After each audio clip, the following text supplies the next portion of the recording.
네, 쇼트트랙 국가대표 심석희 선수가 조재범 전 대표팀 코치로부터 성폭행을 당했다고 추가 고소한 사실이 알려지면서 충격을 던져주고 있습니다. 네, 한편 강원랜드 채용 청탁 등의 혐의로 기소된 최흥집 전 강원랜드 사장이 징역 3년의 실형을 선고받았는데요. 네. 앞으로 권성동, 염동열 의원 재판에 어떤 영향을 미칠지도 주목이 되고 있습니다. 오늘 관련 내용을 김성훈 변호사와 함께 알아보도록 하겠습니다. 어서 오십시오. 안녕하세요. 네, 안녕하세요.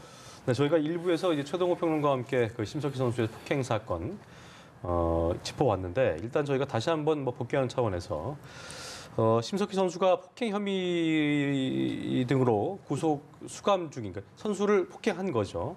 조재범 전 코치를 또 추가 고소했는데 이게 또 성폭행 그 혐의여서 네. 의혹인데 상당히 좀 충격적이었습니다. 다시 구체적인 내용을 좀 짚어볼까요? 예. 네, 이제 폭행 사건에 대해서 어느 정도 언론에서 많이 알려졌죠. 예. 그래서 가혹한 폭행을 수년 동안 저질러 왔다는 것이 이제 밝혀지고 거기에 따른 고소가 이루어지고 또 검찰의 기소가 이루어져서 지금 조재범 전 코치의 항소심 공판이 진행 중입니다. 예. 그래서 1심에서는 유죄 판결이 선고가 돼서 징역 10월에 이제 구속이 되었고요. 이제 항소심 공판이 막바지에 이르는 시점에서 사실 이 심석희 선수가 조재범 전 코치로부터 성폭행까지 당했다라는 사실을 밝히면서 추가적인 고소를 한 사안입니다. 예. 사실 이 사건이 앞서가지고 폭력에 관한 부분들이 밝혀졌을 때 충격적이었던 거는 폭행 행위의 정도나 빈도 그리고 기간이 굉장히 길었다는 점인데요. 예. 그런 가혹한 폭행 행위와 성폭행이 같이 저질렀다는 점에서 많은 국민적인 공분을 자아내고 있습니다. 네. 그렇습니다. 일단 조 전 코치 측에서는 이 성폭행 혐의에 대해서는 전면 부인하고 있는 상황인데 앞으로 예. 경찰은 어떤 부분을 좀 조사하게 되겠습니까? 네, 형사 고소 사건 같은 경우에는 통상 이제 고소인에 대한 조사를 먼저 합니다. 그래서 피해자 측의 조사를 이루어지고요. 저희가 이제 보도를 통해서 확인한 바로는 지금 가해자인 이 피의자라고 할 수 있죠. 이 사건에 대해서는 피의자인 조재범 전 코치의 휴대폰 그리고 태블릿 PC들에 대한 포렌식 작업들까지 진행이 됐다고 합니다. 그래서 보통 고소인 조사를 통해 가지고 고소 사실에 대한 증거들을 확인을 하고요. 이런 내용을 토대로 구체적인 장소와 시점에서 어떤 범죄 행위를 저질렀는지에 대해서 추궁하는 형태의 조사가 이루어질 것이라고 생각합니다. 예. 어쨌든 그 말씀드린 대로 조 전 코치는 부인을 하고 있는 상황인 건데 일단 지금 10개월 형을 1심에서 받고 네. 2심 또 이제 선고 공판도 이제 앞으로 있겠지만 14일에 있는 거죠. 근데 네. 이제 이게 추가 고소되면 뭐지 별건으로 진행된 건가요, 이건요? 어떻게 좀 진행이 되는 네, 거예요? 사실은 이제 이런 경우를 이제 형사소송법 37조 후단 경합이라고 하는데요. 예, 아직 후단 후단 경합이 경합이. 확정된 건 아니고요. 예. 그러니까 통상 이제 같이 순차적으로 기소가 됐으면은 신급이 같다면 병합 심리가 이루어집니다. 같이 병합해가지고 선고도 이루어지는데요. 지금 이 심급이 같은 그 기준은 어떤 거예요? 1심, 2심 이렇게 말씀을 드릴 수 네, 있죠. 네. 근데 지금 같은 경우에는 상습 상해권은 이미 항소심에 2심이죠. 그렇죠. 예. 항소심의 결심 공판까지 이제 이루어지는 상태이기 때문에 네.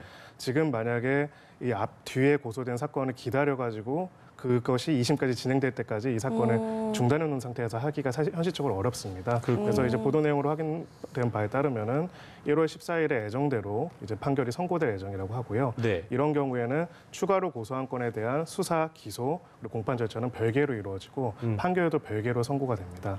다만 이제 유의해야 할 점은 이것을 함께 병합해가지고 해서 가중 선고가 된다고 해가지고 피고인에 대해 더 중한 벌이 내려지는 건 아니고요. 예. 오히려 이렇게 후단 경합이라고 해서 나눠져서 선고되는 경우가 피고인에 대한 더 불리할 수 있는 여지가 있습니다. 그러니까 석방되고 만약에 10개월 내에 그게 이루어지지 않게 되면 네. 10개월 만약에 2심에서 10개월이 나와서 네. 10개월을 살고 나와서 또 이게 그 뒤에 뭔가 선고가 난다면 다시 또 구속수감되는 예. 개념인 거죠. 네. 이것이 같이 병합 심리된다면은 가장 중한죄형으로 2분의 1 가중이 되는데요. 지금 기존에서, 예, 그렇죠? 별개로 예. 진행이 된다면은 그대로 더해져서 병과가 됩니다. 어. 예, 근데 이제 병과가 됐을 때랑 가중이 됐을 경우를 비교해서 형평을 고려해가지고 판결을 선고해야 한다는 조항이 39조에 있기는 하지만은 예. 결과적으로는 피고인에 대한 더 불리한 판결이 될 수도 있습니다. 그렇군요. 네. 그리고 또 하나 궁금한 게 이 성범죄가 일어난 시점이 이제 심석희 선수가 미성년자였던 때잖아요. 네, 그렇습니다. 그러면은 이게 미성년자 성폭행 혐의가 적용이 되는 부분인지도 궁금한데요. 네, 맞습니다. 당연히 이제 그 시점이 17살 때부터라고 되어 있으니까요. 아동 및 청소년 성보호에 관한 법률 제7조가 적용이 될 수 있고요.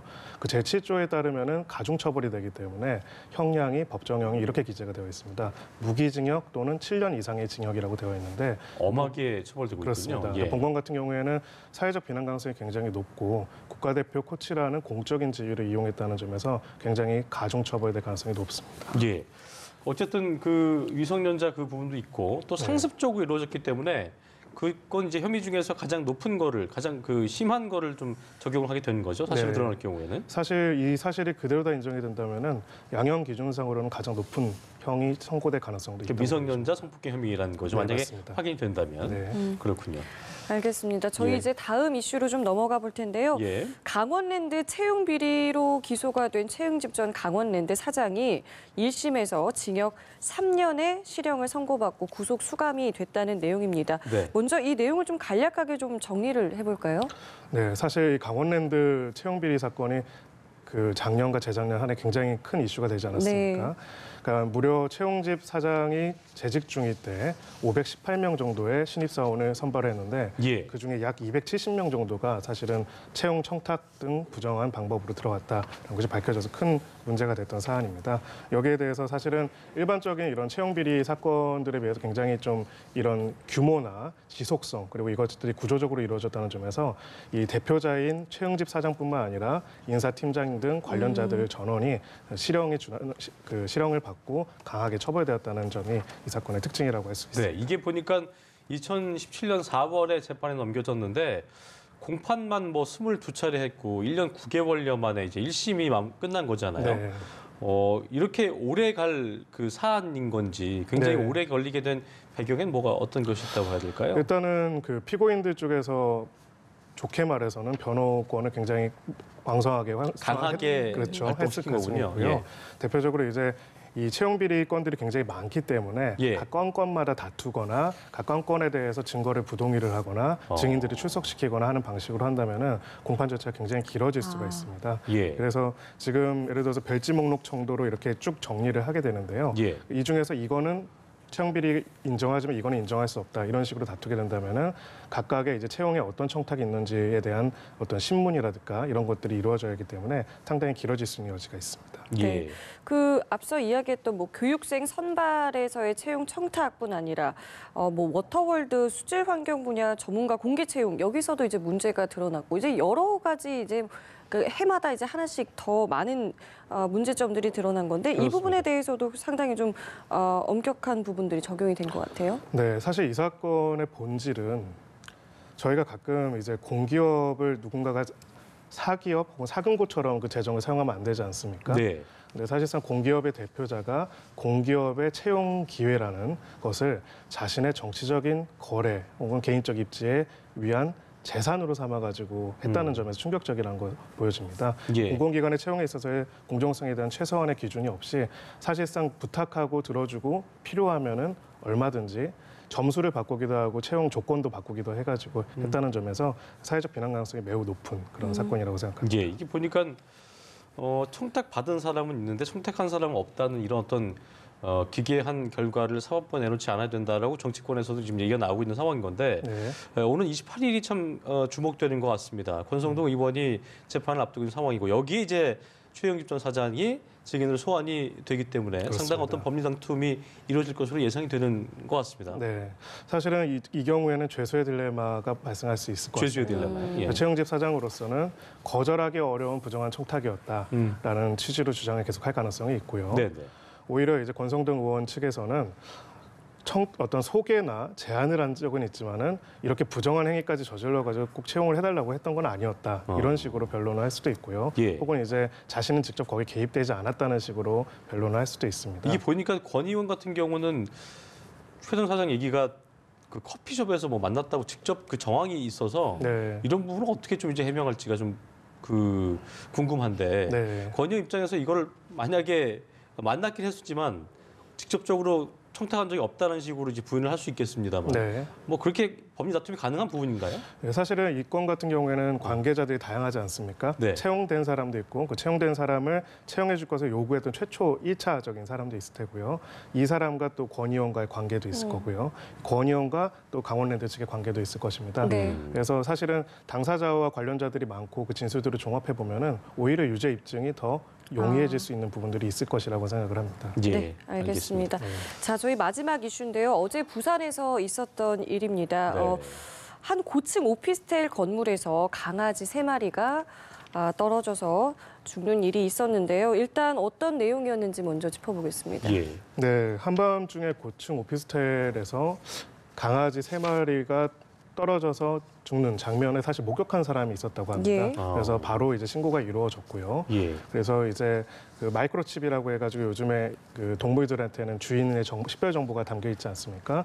그 내용과 목격자 진술들을 통해서 용의자를 특정을 해가지고 현재 그 용의자에 대한 조사가 이루어지고 있는 상황이라고 예. 알려져 있습니다. 일단 용의자는 그 확인이 됐죠. 됐는데 이제 보니까 26살이 그 오피스텔 사는 네. 뭐 여성분인 것 같은데 보니까 굉장히 그 신병을 확보할 때 경찰이 굉장히 횡설수라는 모습을 보였다고 하더라고요. 보니까요. 네. 예. 좀 그래서 정신적으로 조금 더 혼란한 상태였다고 봐야 될까요? 네, 예. 연관성에 대해서 아직 확정은 안 됐지만은 이 시기에 그 이런 친구가 어떤 자살을 암시하는 네, 문자를 보내서 지금 좀 출동해 달라는 그 119 신고도 있었다고 하고요. 예. 그래서 이제 경찰도 그 진입하는 과정에서 혹시라도 불상사가 발생하지 않도록 만반의 준비를 갖추고 했다라고 보도가 되고 있습니다. 예, 어쨌든 강아지를 뭐 또 이렇게 요즘 뭐 애묘인, 애견인들 네. 또 예. 반려견 키우신 분들 많기 때문에 그런 분들이 들으셨을 때는 저도 마찬가지였고요. 네. 상당히 좀 충격적인 일이었는데 네. 이게 높은 곳에서 의도적으로 강아지를 추락시켜서 네. 그러니까 고의성이 있는 거라면 네. 이게 처벌 사항은 어떻게 되는 거예요? 예, 동물보호법 제46조 제1항에 따라 가지고 처벌이 되고요. 예. 법정형으로는 2년 이하의 징역 그리고 2천만 원 이하의 벌금에 처해질 수도 있습니다. 예. 그래서 이제 동물에 대한 학대 행위가 사실은 인간과 사회에 대한 학대 행위, 폭력성의 발현일 수도 있기 때문에 네. 이런 부분에 대해서도 과거보다 더 엄격하게 처벌되고 있다는 것을 사회적으로 또 알 필요가 있습니다. 보통 뭐 실형이 그 선고되는 경우가 있나요? 현실적으로는 이제 처단형이 실형으로 나오는 경우는 아직은 많지는 않습니다. 네. 근데 이제 행위의 양과 반복과 방법 그 내용들이 예. 잔악하면은 그럴 수 있는 여지도 법률적으로는 가능하다라고 보여집니다. 이 동물 학대나 유기에 대한 부분도 사실은 경찰에 신고를 할 수 있는 부분 아니겠습니까? 근데 네. 참 사회적으로 아직은 좀 그런 인식이 좀 부족하다라는 생각도 드는데요. 네, 그래도 이 사건에서 주목하는 점은 사실은 어젯밤이라고 시간이 특정이 됐습니다. 예. 그래서 지금 어떻게 보면 24시간이 안 지났는데요. 그렇죠. 그런 상황에서 빠른 신고와 또 빠른 조치와 조사가 이루어졌다는 점에서 이 부분에 대한 사회적 인식도 많이 변화가 되고 있지 않나 네. 그렇게 생각합니다. 아까 저희가 잠깐 짚어봤던 부분이지만 자살을 암시한 글을 뭐 보냈다는 얘기를 했었는데 네. 이런 부분들이 뭐 심신미약 같은 걸로 감형 요소에 좀 참작이 될 수 있을까요? 네, 그 이 사람이 이제 기소가 된다면 피고인의 변호인으로서는 당연히 이제 그런 주장을 할 가능성이 있고요. 그것이 객관적인 증빙이 있다면 그 또한 참작될 가능성이 높습니다. 네, 알겠습니다. 저희 지금까지 김성훈 변호사와 이야기 나눠봤습니다. 예. 말씀 고맙습니다. 고맙습니다. 네.